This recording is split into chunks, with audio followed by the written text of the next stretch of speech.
আসসালামু আলাইকুম। সংবাদে আপনাদের সবাইকে স্বাগত জানাচ্ছি। আমি ফিরোজ তোহা। শুরুতেই আরবে কেবলস সংবাদ শিরোনাম। পুরোদমে ইরান, ইসরায়েল এবং নিরীহ ফিলিস্তিনিদের মাঝে ভয়াবহ যুদ্ধ শুরু হয়ে গেছে। আর এরই মাঝে আমাদের হাতে এসেছে যুদ্ধের সবথেকে তাজা আপডেট সংবাদ। প্রথমেই জানাবো, নেতানিয়াহুর কারণে ডুবতে বসেছে ইসরায়েল। আলহামদুলিল্লাহ, ইহুদিবাদীদের বিপদ চারদিক দিয়ে ঘিরে ধরেছে। ইসরায়েলের রাজনৈতিক ও কূটনৈতিকভাবে পতনের পথে রয়েছে বলে উদ্বেগ প্রকাশ করেছে প্রভাবশালী ইহুদি বিশ্লেষকরা। তারা জানিয়েছে, এবার ইসরায়েল সামরিক ও অর্থনৈতিকভাবে ধ্বংসের দ্বারপ্রান্তে। এরপর জানাবো, এবার ইসরায়েলের উপর ক্ষোভ ঝাড়ল 5 দেশ। পশ্চিম তীরে জেনিন শহরে একটি আন্তর্জাতিক কূটনৈতিক প্রতিনিধি দলের উপর ইসরায়েলি সেনাবাহিনীর গুলিবর্ষণের ঘটনায় বিশ্বজুড়ে তীব্র প্রতিক্রিয়া দেখা দিয়েছে। কানাডা, উরুগুয়ে, পর্তুগাল, ইতালি, কাতার এই ঘটনায় উদ্বেগ প্রকাশ করেছে। ইসরায়েলি রাষ্ট্রদূতদের তলব করেছে এবং একটি পূর্ণাঙ্গ তদন্তের আহ্বান জানিয়েছে। জানাবো, গাজার পথে হাজারো ত্রাণের ট্রাক আটকে রেখেছে ইসরায়েল।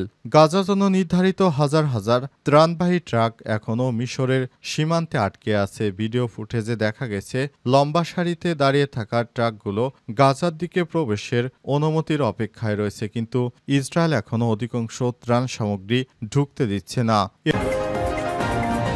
এবারে জানাবো, 2 ইসরায়েলিকে হত্যার পর ফি ফি প্যালেস্টাইন স্লোগান দেয় ওই যুবক। যুক্তরাষ্ট্রের রাজধানী ওয়াশিংটন ডিসিতে ইসরায়েলের দূতাবাসের 2 কর্মকর্তার গুলিতে নিহত হয়েছে।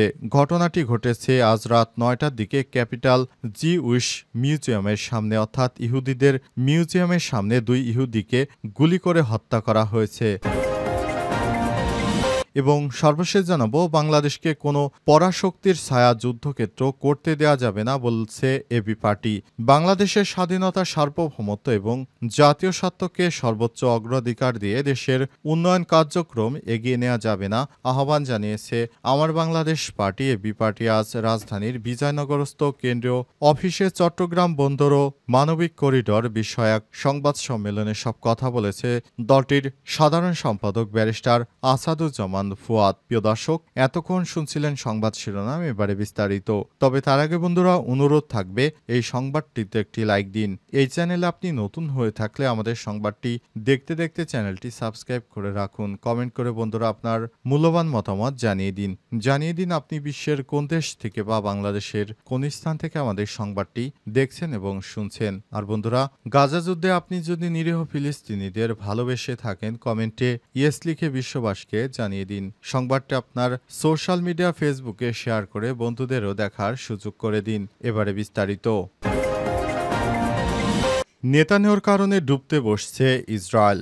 ইসরায়েল এর রাজনৈতিক ও কূটনৈতিকভাবে পতনের পথে রয়েছে বলে উদ্বেগ প্রকাশ করেছে প্রভাবশালী ইহুদি বিশ্লেষক। ইরানের রাষ্ট্রীয় বার্তা সংস্থা ইরনার ইসরায়েলি হারজতের বিশ্লেষক ইয়োসি ফেটর লিখেছেন, দেশটির আন্তর্জাতিকভাবে বিচ্ছিন্ন হয়ে পড়েছে এবং ঐতিহ্যবাহী মিত্রদের সমর্থনও হারাচ্ছে। ফেটারের মতে, নেতানিয়াহুর নেতৃত্বে ইসরায়েলের কূটনৈতিক ব্যর্থতা স্পষ্ট। ট্রাম্প প্রশাসনের ঘনিষ্ঠ ডানপন্থী নেতাদের সমর্থন কমে যাওয়ার পাশাপাশি ইউরোপীয় দেশগুলো কড়া প্রতিক্রিয়া জানাতে শুরু করেছে। ফ্রান্স, ব্রিটেন ও কানাডা এক যৌথ বিবৃতিতে ইসরায়েলের বিরুদ্ধে পদক্ষেপ নেওয়ার হুমকি দিয়েছে। এমনকি জার্মানি ও চেক প্রজাতন্ত্র উদ্বেগ প্রকাশ করেছে। অন্যদিকে বিশ্লেষক নাদাব ইয়াল বলেছেন, গাজা যুদ্ধে ইসরায়েল রাজনৈতিক বৈধতা হারিয়েছে এবং যুদ্ধের কোনো পরিষ্কার লক্ষ্য নেই। সরকার আন্তর্জাতিক চাপ ও মানবিক সংকটকে উপেক্ষা করেছে। মা আরিফ পত্রিকার বিশ্লেষক বেন ক্যাসপিট কড়া ভাষায় লিখেছেন, নেতানিয়াহু একে সম্ভাবনার বিজয়ের পেছনে ছুটছেন এবং ইসরায়েলকে একঘরে করে দিচ্ছেন। তিনি হুঁশিয়ারি করে বলেছেন, আমাদের মিত্ররা মুখ ফিরিয়ে নিচ্ছে, বিশ্ব দরজা বন্ধ করে দিচ্ছে, কিন্তু নেতানিয়াহু গাজার জনগণকে নির্মূল করার পরিকল্পনায় বিভোর। এই সমালোচনাগুলো এমন এক সময় সামনে এলো যখন ব্রিটেন গাজা ও পশ্চিম তীরের সহিংসতা বৃদ্ধির কারণে কয়েকজন জায়নিস্ট ব্যক্তি এবং প্রতিষ্ঠানের উপর নিষেধাজ্ঞা জারি করেছে এবং ইসরায়েলের সঙ্গে মুক্ত বাণিজ্য আলোচনা স্থগিত করেছে। এবার ইসরায়েলের উপর ক্ষোভ ঝাড়ল ৫ দেশ। পশ্চিম তীরের জেনিন শহরে এক আন্তর্জাতিক কূটনৈতিক প্রতিনিধি দলের উপর ইসরায়েলি সেনাবাহিনীর গুলিবর্ষণের ঘটনায় বিশ্বজুড়ে তীব্র প্রতিক্রিয়া দেখা দিয়েছে। কানাডা, উরুগুয়ে, পর্তুগাল, ইতালি ও কাতার এই ঘটনায় উদ্বেগ প্রকাশ করেছে। ইসরায়েলি রাষ্ট্রদূতদের তলব করেছে এবং একটি পূর্ণাঙ্গ তদন্তের আহ্বান জানিয়েছে। কানাডার পররাষ্ট্রমন্ত্রী আনিতা আনন্দ বলেছেন, আমি আমার কর্মকর্তাদের নির্দেশ দিয়েছি ইসরায়েলের রাষ্ট্রদূতকে ডেকে কানাডার গভীর উদ্বেগ জানাতে। আমরা একটি পূর্ণাঙ্গ তদন্ত এবং দায়ীদের জবাবদিহি করতে চাই। উল্লেখ করে ওই প্রতিনিধি দলে ৪ জন কানাডান কূটনৈতিক ছিলেন। উরুগুয়ে, পর্তুগাল ও ইতালিও আলাদাভাবে ইসরায়েলি রাষ্ট্রদূতের তলব করে ঘটনার বিস্তারিত ব্যাখ্যা চেয়েছে। পর্তুগালের পররাষ্ট্র মন্ত্রণালয় জানিয়েছে এই ঘটনাটি আন্তর্জাতিক আইন লঙ্ঘনের ইঙ্গিত দেয়। এদিকে কাতার এই ঘটনাকে খোলামেলা আন্তর্জাতিক আইন ও কূটনৈতিক নিয়ম লঙ্ঘন বলে অভিহিত করেছে এবং আন্তর্জাতিক সম্প্রদায়কে ইসরায়েলের বিরুদ্ধে ব্যবস্থা নিতে আহ্বান জানিয়েছে। ইসরায়েলের সেনাবাহিনী জানিয়েছে তারা সতর্কতামূলক গুলি চালিয়েছে, তবে ওই ব্যাখ্যায় সন্তুষ্ট নয় আন্তর্জাতিক সম্প্রদায়। ইউরোপীয় ইউনিয়ন পররাষ্ট্রনীতি প্রধান কাজা কালাস এই ঘটনায় দায়ীদের জবাবদিহিতার আওতায় আনার আহ্বান জানিয়েছে। খবর জিও নিউজের। গাজার পথে হাজারো ত্রাণের ট্রাক আটকে রেখেছে ইসরায়েল। গাজার জন্য নির্ধারিত হাজার হাজার ত্রাণবাহী ট্রাক এখনও মিশরের সীমান্তে আটকে আছে। ভিডিও ফুটেজ দেখা গেছে লম্বা সারিতে দাঁড়িয়ে থাকা ট্রাকগুলো গাজার দিকে প্রবেশের অনুমতির অপেক্ষায় রয়েছে, কিন্তু ইসরায়েল এখনও অধিকাংশ ত্রাণ সামগ্রীকে ঢুকতে দিচ্ছে না। ইসরায়েল গত ১১ সপ্তাহে অবরোধের কিছুটা শিথিল করলেও বাস্তবে এই ত্রাণ প্রবেশের অনুমতি দেয়া হচ্ছে অত্যন্ত ধীরগতিতে। ফলে গাজায় থাকা লাখ লাখ মানুষের জন্য অত্যন্ত জরুরি খাদ্য, পানি, ওষুধ এবং জ্বালানি পৌঁছানো সম্ভব হচ্ছে না। আন্তর্জাতিক সংস্থাগুলো বলছে অবরুদ্ধ এই উপত্যকায় বর্তমানে যা ত্রাণ ঢুকছে তা প্রয়োজনের তুলনায় সমুদ্রে এক ফোঁটা পানির মতো। এভাবে চলতে থাকলে গাজায় একটি পূর্ণমাত্রার মানবিক বিপর্যয় অনিবার্য। আল জাজিরার সাংবাদিক গ্যাব্রিয়েল এলিজন্ডের মতে বর্তমানে দিনে মাত্র ৯০টি ত্রাণবাহী ট্রাক গাজায় প্রবেশ করছে, অথচ ২০২৩ সালের ৭ অক্টোবর গাজায় ইসরায়েলি আগ্রাসন শুরু হওয়ার আগ পর্যন্ত প্রতিদিন গড়ে ৫০০ থেকে ৬০০ ট্রাক ঢুকতে পারত এই উপত্যকায়। গাজার স্বাস্থ্য মন্ত্রণালয়ের হিসাবে অক্টোবর ২০২৩ থেকে পর্যন্ত ইসরায়েলি হামলায় কমপক্ষে ৫৩,৬৫৫ ফিলিস্তিনি নিহত এবং ১,২১,৯৫০ জন আহত হয়েছে। তবে গাজার সরকারি মিডিয়া অফিস বলছে ধ্বংসস্তূপের নিচে আটকে থাকা হাজারো মানুষ এখনও নিখোঁজ এবং মৃত হিসেবে ধরা হলে মোট মৃতের সংখ্যা ৬১,৭০০ ছাড়িয়ে গেছে।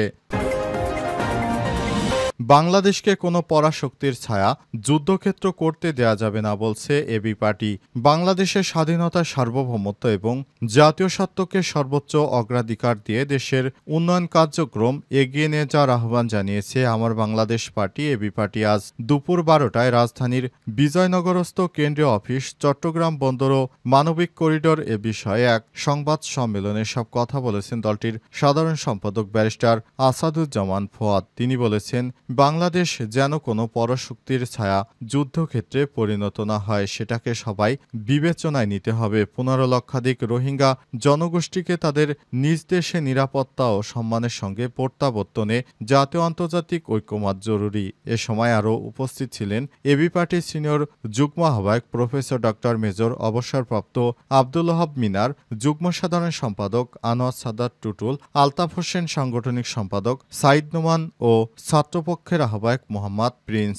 বন্দর ও মানবিক করিডোর প্রসঙ্গে দলের অবস্থান তুলে ধরে ব্যারিস্টার ফোয়াদ বলেছেন, বিদেশি ব্যবস্থাপনা প্রতিষ্ঠান মানেই জাতীয় স্বার্থ ক্ষতিগ্রস্ত হবে এমন নেতিবাচক ও ষড়যন্ত্রমূলক দৃষ্টিভঙ্গি গ্রহণযোগ্য নয়। সঠিক চুক্তি ও স্পষ্ট জবাবদিহিতা, কার্যকর তদারকি ও জাতীয় স্বার্থের নিশ্চয়তা থাকলে এমন ব্যবস্থাপনা উন্নয়নের গতিকে ত্বরান্বিত করে। আমরা চাই চট্টগ্রাম বন্দর যেন দক্ষ ব্যবস্থাপনার ছয় একটি আন্তর্জাতিক লজিস্টিক হাবে পরিণত হয়। সেখানে থাকবে সময়ের গুরুত্বপূর্ণ পরিবেশ ও প্রযুক্তির ব্যবস্থার স্বচ্ছতা, সর্বোপরি জবাবদিহিতা। প্রসঙ্গক্রমে আমরা পোশাক শিল্প, হোটেল ব্যবস্থাপনাকে উদাহরণ হিসেবে উল্লেখ করতে পারি। বাংলাদেশের যেসব হোটেল আন্তর্জাতিক 5 স্টার বা তার উপরের মান ধরে রেখেছে তাদের অধিকাংশই আন্তর্জাতিক হোটেল চেইনের, যেমন রেডিসন হোটেল, ইন্টারকন্টিনেন্টাল, লা মেরিডিয়ান ব্যবস্থাপনায় পরিচালিত হচ্ছে। কিন্তু এতে কি জাতীয় নিরাপত্তা বা সার্বভৌমত্ব ক্ষতিগ্রস্ত হয়েছে? মোটেও নয়, বরং বিশ্বমানের ব্যবস্থাপনা থাকলে আমাদের পর্যটন, অর্থনীতি ও আন্তর্জাতিক গ্রহণযোগ্যতা বৃদ্ধি পাবে বলে বিশ্বাস করে এবি পার্টি।